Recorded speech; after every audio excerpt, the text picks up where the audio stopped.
sveikos moterytės. Šiame video jums papasakosiu apie savo trūkumus. Tai yra tagas, mano idealūs trūkumai. Kviečiu pažiūrėti. Įsivaizduojat? Vietus, kai užaugsiu, kai turėsiu pinigų, aš būtinai pasidarysiu operaciją. Na ką, kaip jūs supratote, šiandieną yra tagas mano idealūs trūkumai, kuriame reikės išvardinti savo 3 fizinius bruožus, kurie nelabai patinka, bet gyvent galima, ir savo 3 patinkančius fizinius bruožus. Na ką, ir pradėkim, ilgai netempkim, laikas pinigai. Pirmiausia, kas man manyje nuo paauglystės nepatiko, tai yra mano barzda. Kadangi jinai yra tokia atsikišus. Tai, atsimenu, man buvo didžiausias įžeidimas, kai vienas vaikinas pasakė, kai ėjau su panelėm, žinot, mokyklai eini, ir vienas bachuriukas sėdi ir sako, stalčius. Įsivaizduojat? Dabar juokinga, bet tada man buvo baisu.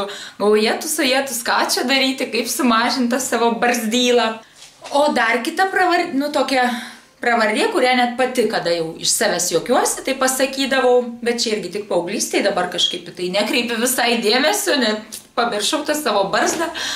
Taigi, būdavo dar tokia pravardė, tai Konanas.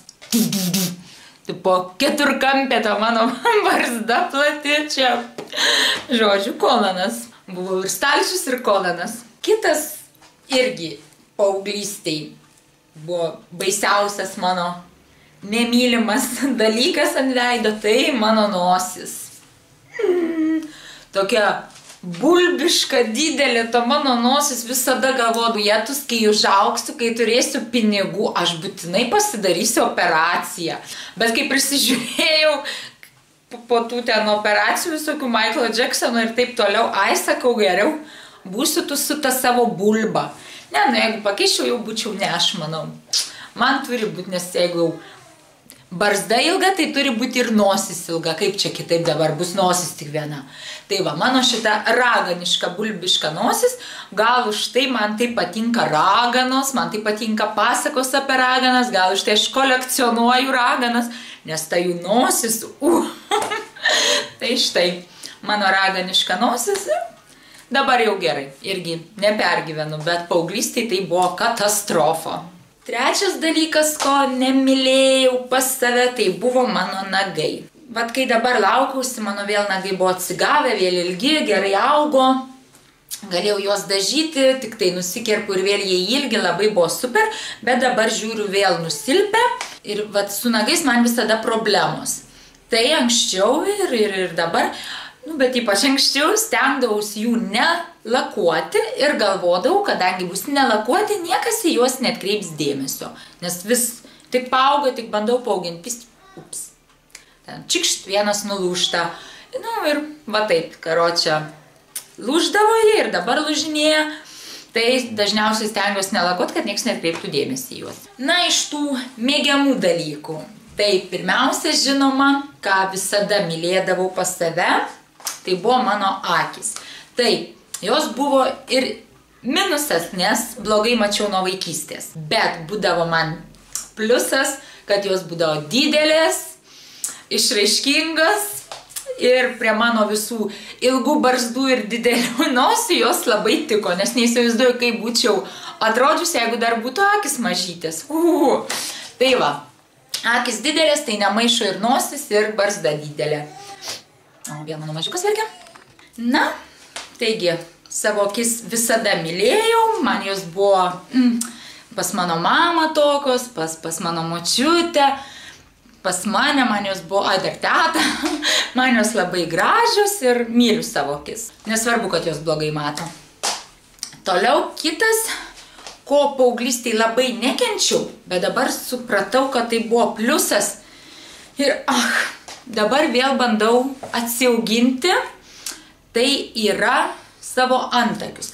Mano antakiai buvo tokie yra suaugę.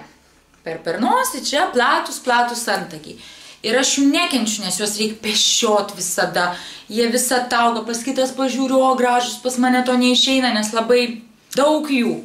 Bet dabar vėl bandau juos atsiauginti ir pasidaryti platesnius, nes jau per ilgą laiką juos ten plonino, išplonino, aš irgi plonino, išploninau ir noriu, kad būtų tokie normalūs, šiek tiek storesni. Aišku, anksčiau man būdavo jie gerai, kada išsipešiau ten viską ir man jų nereikėdavo nei dažyti, nieko, nes jie yra pas mane tamsus. Tai dėl šito, sakyčiau, pliusas. Trečias dalykas, kam esu šiaip visai dėkinga savo organizmui, savo kūnui ir Dievui ir savo tėvams, tai yra mano figūra. Na taip, dabar po 3 vaikų ir po kelių vis tortų nesustojimų valgyti, tai taip sunkoka. Yra ir pilvūzas, yra ir kur reiktų kažką numesti, bet šiaip aš myliu savo figūrą, nes iki tol, iki 3 vaiko buvau kudutė, normaliai, jeigu pradedu sportuoti, viskas greitai nukrenta, nepriaugu svorio, greita medžiagų apykaita, na, dėkinga. Sakau savo tėvams, likimui, Dievui, visiems, kam čia reiktų dėkot, kad turiu tokią figūrą, tokį sudėjimą, nei per daug ten aukšta, nei per daug stora, nei per daug žema, normaliai man tai tinka, idealu ir myliu save tokią, kokią esu. Ir linkiu jums mylėti save tokią, kokiomis esate. Ir nesvarbu, ar pas jūs nosis raganiška, ar žandikaulis konano, ar ten pas jumis krūtinės nėra, ar žiauriai didelė ir jums sunku ją nešti. Arba kai būna, kad visada jau ideali figūra, bet ne, vis tiek dėjuoja, aš per stora, aš per kuda, tada ir kiti pradeda tai matyti, kad aha, gal pas tai ir tikrai čia per stora, čia per kuda. Bet reikia mylėti save tokią, kokią esi. Jeigu tu savęs nemylėsi, tai ir niekas kitas tavęs nemylės. Žinai?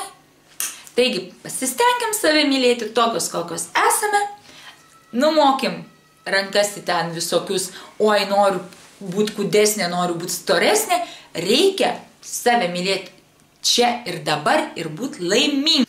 Žinot, netgi jeigu jūs niekam nesakysit, kad va, aš tokia stora, va čia pas mane pilvas koks storas, niekas net ir nepastebės. Tai va, mažiau apie tai kalbėkite. Ačiū už peržiūrą, ačiū, kad esate kartu ir manau susitiksim kitose video, taip? Bye bye.